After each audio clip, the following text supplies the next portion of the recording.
नहीं, मैं जनता जनार्दन चाहेगी तो मैं चुनाव लड़ूंगा। जनता जनार्दन मेरे साथ है और सारे हिंदू मुस्लिम मिलकर मुझे चुनाव जिताएंगे। हिंदू मुसलमान भी जो है चाहते हैं कि तुम चुनाव लड़ो और जो है मैं तुम्हें चुनाव जिताऊंगा। और उन्हीं का आशीर्वाद है कि दो बार हम चुनाव जीते हैं और उन्हीं का आशीर्वाद होगा तिबारा भी चुनाव में जीतूंगा। जिला स्तरीय समीक्षा समिति के द्वारा जो निर्णय किया गया है, उस निर्णय में एक तरफ तो उन्होंने ये कहा कि लाल मोहम्मद की शादी मीर शिकार में होने से वो मीर शिकार कास्ट के नहीं माने जा सकते हैं। दूसरी ओर उसी निर्णय में ये कहा कि इनके बच्चों की शादी पठानों में हुई है, इसलिए पठान माने जाएंगे। तो इस तरह से देखा जाए तो जजमेंट तो सेल्फ कंट्राडिक्टरी है, विरोधाभासी है कि एक तरफ तो हमें मीर शिकार में मेरी शादी होने पे मैं नहीं माना जाता हूँ और मेरे बच्चों की शादी अगर पठानों में होगी। ऐसे तो तमाम दृष्टांत हैं कि इंटरकास्ट शादियाँ होती हैं, तो इंटरकास्ट शादियाँ होने से किसी का जात तो नहीं बदल जाता। नमस्कार, आदाब। मेरा नाम है फरहान आकिब खान और आप देख रहे हैं यूपी टाइम्स। जिस तरह नगर निकाय चुनाव की चर्चा हर तरफ है, ऐसे में गोंडा ज़िले की एक नगर पंचायत है जो इस वक्त चर्चा का विषय बना हुआ है। और ख़ासकर अगर हम बात करें उस नगर पंचायत के अध्यक्ष लाल मोहम्मद पर कई आरोप लगे हैं और इस आरोप को देखते हुए कल जिलाधिकारी महोदय ने भी इस पर एक फैसला लिया और उनका जात प्रमाण पत्र निरस्त कर दिया गया है।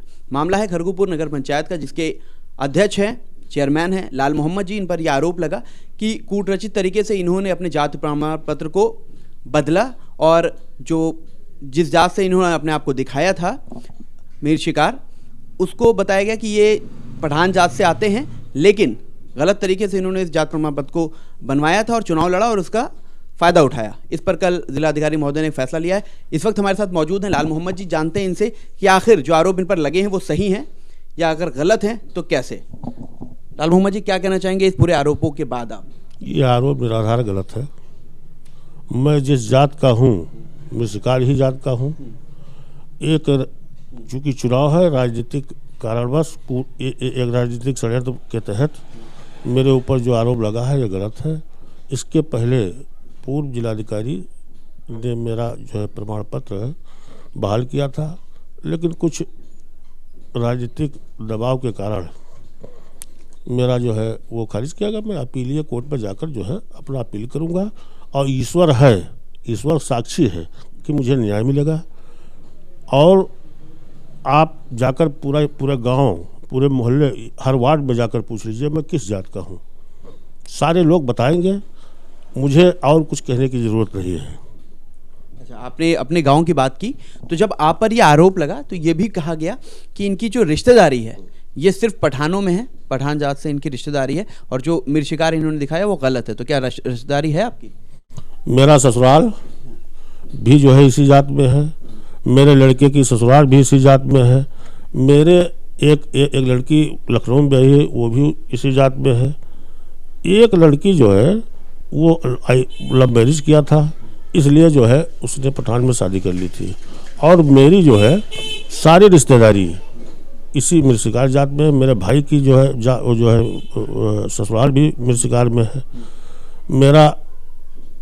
मेरे बड़े भाई का जो है ससुराल इसी जात में है। तमाम जो रिश्तेदारी है बच्चों की, अपने आपके भाइयों की और जो अब तक रही है पुरखों की, वो तमाम लोग मीर शिकार हैं, आपका कहना है। आरोप ये लगाया गया कि इनके रिश्तेदार पठानी में। खैर, आपने कहा ऐसा नहीं है। एक चीज़ और है कि एजुकेशनल सर्टिफिकेट की बात की जाए कि आपके बच्चों का या आपका ये भी पठान है, इस पर क्या कहना चाहेंगे? ये एक षड्यंत्र के तहत कूटरचित तरीके से, जब आज हम 10 साल से चेयरमैन हैं तब तो नहीं उठाया गया। सन 2020 में क्यों उठाया गया? चूँकि जब इन्होंने फर्जी तरीके से वहाँ कॉलेज में जब चढ़वा करके तब ये जो है जन सूचना के तहत मांगा है, ये कूटरचित है, ये टोटल गलत है। अच्छा, गलत बता रहे हैं आप। तो क्या मांग क्या करते हैं या क्या भरोसा है कि आपको क्या इंसाफ मिलेगा या जो चीज़ें आपके साथ हुई है वही होने? हमको न्यायालय पर बहुत बड़ा भरोसा है और ईश्वर पर भरोसा है और मुझे न्याय मिलेगा। मैं अपीलीय कोर्ट में जा रहा हूँ, वहाँ 100% हमको न्याय मिलना है। मैं जानता हूँ ये भी है कि मैं किस जात का हूँ, मैं अपना जात छिपाया नहीं हूँ, एक राजनीतिक षड्यंत्र के तहत मुझे जो है इस तरह से जो है परेशान किया जा रहा है। कौन लोग हैं वो जो जिन्होंने ऐसा किया है, या क्या मुख्य नाम है? जैसे एक नाम आता है अतीक कहा गया, तो ये कौन है ये लोग? अरे उसके पीछे दूसरे लोगों का हाथ है, मैं नाम नहीं लेना चाहता हूँ। अतीक तो एक मोहरा है, अतीक एक मोहरा है, और जो है वो दूसरे आदमी हैं, मैं जिनका नाम नहीं लूँगा, और वही सारा पैरवी करते हैं। और मुझे पूरा न्यायालय पर विश्वास है, जो जिलाधिकारी ने जो निर्णय दिया है उस पर भी मुझे विश्वास है। चूँकि हो सकता है कि मेरे अधिवक्ता सही बात न रख पाए हों श्रीमान जिलाधिकारी महोदय को, लेकिन अगर वहाँ खारिज हुआ है तो हम अपीलीय कोर्ट में जो है जा रहे हैं, वहाँ मुझे न्याय मिलेगा और न्यायपालिका पर हम पूरा भरोसा है। ठीक है। चुनाव भी लगभग नज़दीक है, कभी भी कराया जा सकता है, सरकार के ऊपर है। ऐसे में आपके साथ ये चीज़ें चल रही हैं और चुनाव से पूर्व आपको न्याय नहीं मिला, तो क्या करेंगे ऐसे कंडीशन? नहीं, मैं जनता जनार्दन चाहेगी तो मैं चुनाव लड़ूंगा। जनता जनार्दन मेरे साथ है और सारे हिंदू मुस्लिम मिलकर मुझे चुनाव जिताएंगे। हिंदू मुसलमान भी जो है चाहते हैं कि तुम चुनाव लड़ो, और जो है मैं तुम्हें चुनाव जिताऊंगा। और उन्हीं का आशीर्वाद है कि दो बार हम चुनाव जीते हैं, और उन्हीं का आशीर्वाद होगा तिबारा भी चुनाव में जीतूंगा। बहुत बहुत शुक्रिया आपका। तो सुना आपने, ये थे खरगोपुर नगर पंचायत के अध्यक्ष चेयरमैन लाल मोहम्मद जी, जिन्होंने अपनी बातों को रखा है। और इनके जो वकील हैं उनसे भी बात करेंगे इस पूरे मामले में। मैं इजहार अहमद खां एडवोकेट, लाल मोहम्मद पुत्र मुनीर का मैं एडवोकेट हूँ, और मैं इनके ओर से अपीलीय फोरम में प्रस्तुत करने के लिए मैंने इनके कागजात के अध्ययन किए हैं, और उसी आधार पर मैं आगे आपको जो प्रश्न आपके होंगे मैं उत्तर देने के लिए तैयार हूँ। वकील साहब, एक नगर पंचायत है गोंडा की खरगोपुर, वहाँ के नगर पंचायत अध्यक्ष हैं जो चेयरमैन है लाल मोहम्मद, उन पर आरोप लगा जातीय प्रमाण पत्र को लेकर कि फर्जी था और उस पर उन्होंने चुनाव लड़ा, जिसके बाद जिलाधिकारी महोदय ने उसको निरस्त कर दिया है। क्या है पूरा मामला? दरअसल बात यह है कि नगर पालिका का चुनाव लाल मोहम्मद साहब लड़े सन 2012 में। उस समय तत्कालीन जो वहाँ के अध्यक्ष थे राजू रस्तोगी साहब, वो चुनाव इनसे हार गए। और ये अतीक अहमद जो कंप्लेनेंट हैं हमारे मैटर में, दरअसल वो भी जो है सभासदी का चुनाव लड़े थे।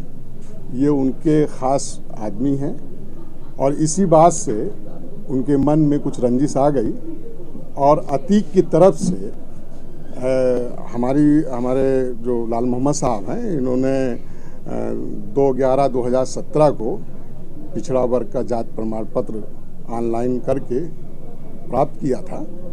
उस जात प्रमाण पत्र के खिलाफ 13/3/2020 को अतीक अहमद ने शिकायत किया। शिकायत करने के पहले बहुत सुनियोजित तरीके से उनके द्वारा एक परिवार रजिस्टर की नकल बनवाई गई। वो परिवार रजिस्टर की जो नकल है वो 4/2/2015 की है। उस नकल में जो उसका कॉलम 7 है, उस कॉलम 7 में वर्ड पठान लिखा गया, और जो पठान लिखा गया है वो बिल्कुल दूसरी राइटिंग में है। उसको नेकेड आई से भी देखने से वो मैं दिखा सकता हूँ, वो कोई भी देखेगा वो बिल्कुल ऐसा लगेगा कि बाद में बढ़ाया गया है। ये डॉक्यूमेंट है, ये यहाँ पे ये पठान लिखा हुआ है। अब उसके बाद में इसकी इंक्वायरी हुई तो जिला स्तरीय जात समीक्षा समिति है, वहाँ पे जब इंक्वायरी हुई, एक उन्होंने इसके साथ साथ एक सर्टिफिकेट जो है ट्रांसफ़र सर्टिफिकेट है अजहरुद्दीन का, इस अजहरुद्दीन के सर्टिफिकेट को भी लगाया उनके द्वारा। अच्छा, जो एजुकेशनल हाँ, एजुकेशनल सर्टिफिकेट की बात आ रही है, तो उसमें अजहरुद्दीन के सर्टिफिकेट में इस्लाम और पठान ये दो शब्द जो है ये बाद में टेम्परिंग करके बढ़ाया गया है, दूसरी राइटिंग में है। इसके साथ क्या है? अच्छा, इसके साथ ये हैं, कक्षा 1 से लेकर 5 तक जहाँ पे पढ़ाई हुई उस स्कूल में अजहरुद्दीन का जात नहीं लिखा हुआ है, और वही सर्टिफिकेट ले करके ये एडमिशन लिए थे इस कॉलेज में। तो जब बेसिक इनका जो सर्टिफिकेट था, जो कक्षा 5 का सर्टिफिकेट इन्होंने सबमिट करके और फिर 9-10 की पढ़ाई की, तो उस सर्टिफिकेट में पठान नहीं लिखा हुआ था। बाद में विद्यालय की तरफ से जब कक्षा 9-10 की सर्टिफिकेट इशू की गई तो उसमें पठान लिखा गया है। तो ये जो पठान लिखा गया है ये बाद में बढ़ाया गया है। इस विषय को देख करके और अतीक अहमद के कंप्लेंट पे जिला स्तरीय समिति ने निर्णय किया 3/3/21 को और इनका कंप्लेंट गलत पाते हुए निस्तारित कर दिया और जात प्रमाण पत्र को सही पाया गया। इस आर्डर के खिलाफ अतीक अहमद के द्वारा माननीय अपीलीय न्यायालय में अपील दाखिल किया और अपील में मुख्य रूप से उनके द्वारा ये तर्क रखा गया कि अपील की सुनवाई तत्कालीन जिलाधिकारी नितिन बंसल साहब ने किया था। उनका हस्तांतरण हो जाने के बाद श्री मार्कंडे शाही साहब ने बिना सुने अपील का फैसला कर दिया है। तो चूंकि उन्होंने सुना नहीं है इसलिए उनको फैसला नहीं करना चाहिए। तो अपीलीय न्यायालय ने जब अपील का डिसीजन दिया, वो डिसीजन कापी हमारे पास है। अपीलीय न्यायालय का फैसला है 21/10/21 का 23/10/21 का। उसमें अपीलीय न्यायालय ने ये साफ साफ लिखा है कि ये जो परिवार रजिस्टर की नकल है जो इनके द्वारा दाखिल की गई है, ये परिवार रजिस्टर की नकल जिसके आधार पे उनका पूरा केस बनता है, वो ये कागज है। कहा कि ये परिवार रजिस्टर की नकल में जो जात पठान लिखा गया है ये दूसरे पेन से लिखा गया है, दूसरे स्याही से लिखा गया है और ये त्रुटिपूर्ण है। तो ये जो परिवार रजिस्टर की नकल जिसके आधार पे वो बेस करते हैं कि साहब वहाँ पे इनका पठान लिखा हुआ है, इसी परिवार रजिस्टर की नकल को कमिश्नर साहब ने अपने आदेश में 23/10/21 को ये बिंदु संख्या 2 पर, मैं दिखाना चाहूँगा बिंदु संख्या 2, यहाँ पे उन्होंने कहा है कि ये जो है टेम्परिंग करके सफ़ेदा लगा के लिखा गया है।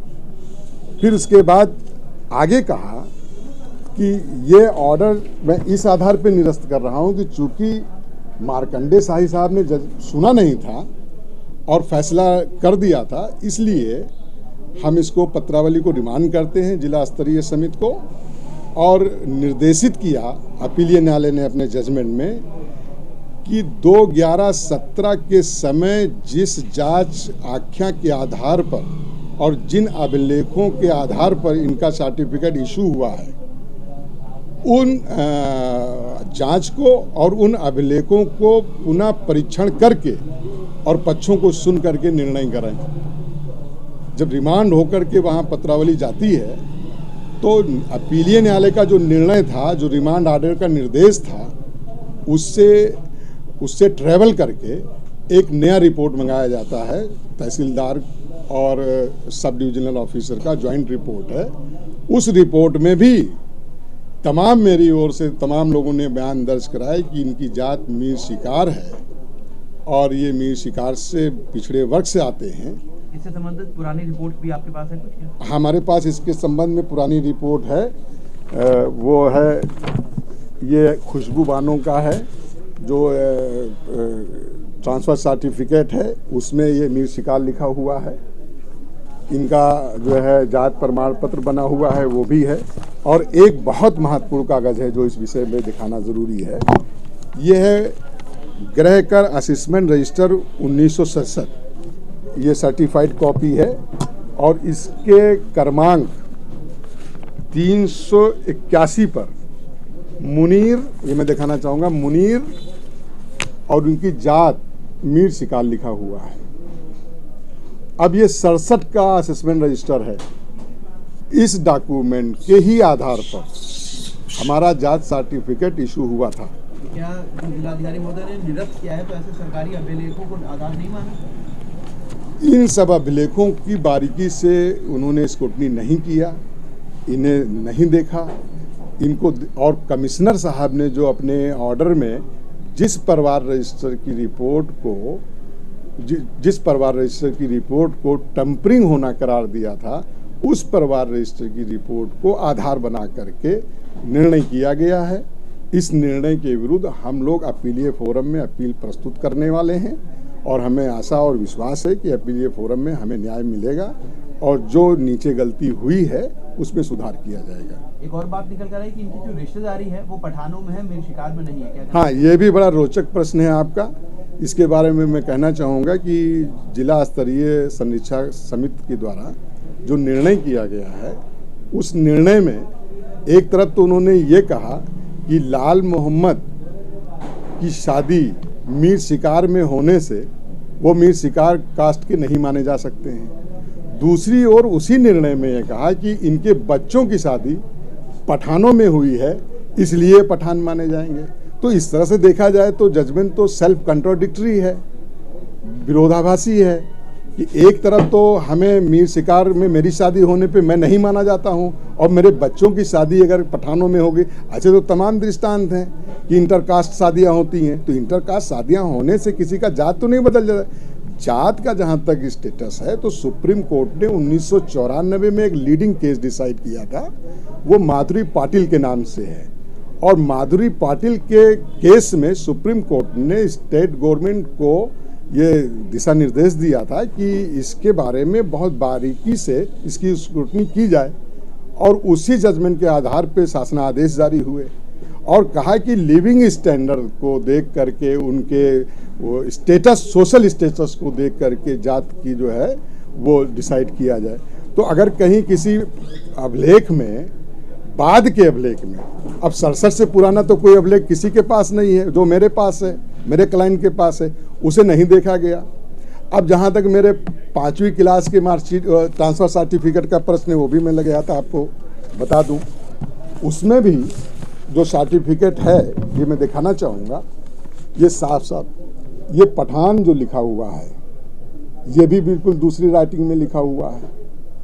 तो इससे कहीं ना कहीं ये लगता है कि जो विरोधी पक्ष के लोग हैं, जो कंप्लेनेंट हैं, उन्होंने पहले कागज़ तैयार किया, फिर कंप्लेंट किया और ये सारा कंप्लेंट राजनीतिक है। हमारे क्लाइंट जो है वर्तमान चेयरमैन हैं और उनकी राजनीतिक छवि को खराब करने के लिए ये सब कार्रवाई की गई। मुझे विश्वास है कि अपीलीय न्यायालय से हमको न्याय मिलेगा।